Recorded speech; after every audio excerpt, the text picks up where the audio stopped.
बुद्ध का ज्ञान। एक राजा के यहाँ बुद्ध का जन्म हुआ। पिता ने ज्योतिषियों को बुलाकर भविष्य पूछा। उन्होंने कहा, या तो यह सम्राट होगा और या तो यह साधु होगा। एक तरह से देखा जाए तो सच्चा सम्राट भीतर से साधु ही होता है। जब ज्योतिषियों की भविष्यवाणी राजा ने सुनी तो वे घबरा गए कि मेरा बेटा साधु हो जाए, ऐसा ठीक नहीं होगा।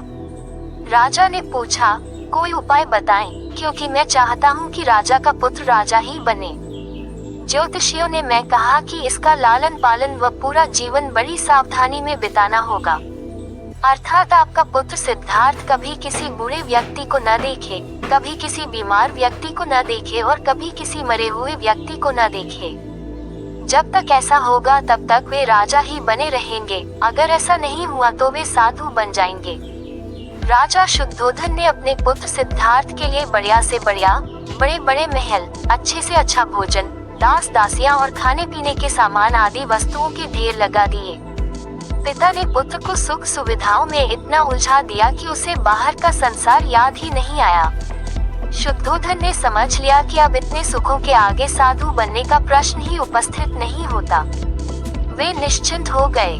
राजा शुद्धोधन ने बिल्कुल पक्की व्यवस्था कर रखी थी कि उनका पुत्र सिद्धार्थ जीवन में कभी भी वृद्ध, बीमार और मृतक व्यक्ति को देख न सके, क्योंकि वे अपने पुत्र को खोना नहीं चाहते थे। सिद्धार्थ का जीवन ऐश्वर्य और सुख सुविधाओं में बीत रहा था। उनके जवान होने पर एक सुंदर कन्या यशोधरा से उनका विवाह हो गया। विवाह हो जाने पर शुद्धोधन की आधी चिंता मिट गई। अब तो शादी हो गई, अब कहाँ जाएगा?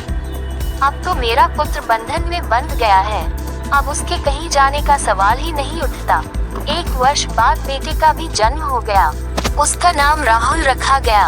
अब राजा शुद्धोधन को बिल्कुल पक्का विश्वास हो गया कि अब ये कहीं नहीं जा सकता। एक दिन सिद्धार्थ ने कहा कि पिताजी, आज तक मैंने कभी अपनी राजधानी नहीं देखी, आपकी आज्ञा हो तो आज देख आऊं। राजा ने कहा, हाँ, अवश्य जाओ, अपना शहर देख कर आओ। एक सारथी को भी साथ में भेजा गया कि जाओ राजकुमार को राजधानी घुमा फिरा कर लाओ। फिर भी राजा ने चाक चौबंद इंतजाम कर रखा था कि कहीं चूक न हो जाए। सिद्धार्थ के लिए राजधानी के प्रमुख मार्ग खूब सजाए गए थे, पर घूमते घूमते सिद्धार्थ ने थोड़ा उल्टा मार्ग ले लिया। वे उस मार्ग से गुजरने लगे जहाँ पर तैयारी नहीं थी और आज उनको बहुत आश्चर्य हुआ जब पहली बार उन्होंने एक बूढ़े आदमी को देखा। कमर झुकी हुई, पूरी चमड़ी में झुर्रियां पड़ी थी।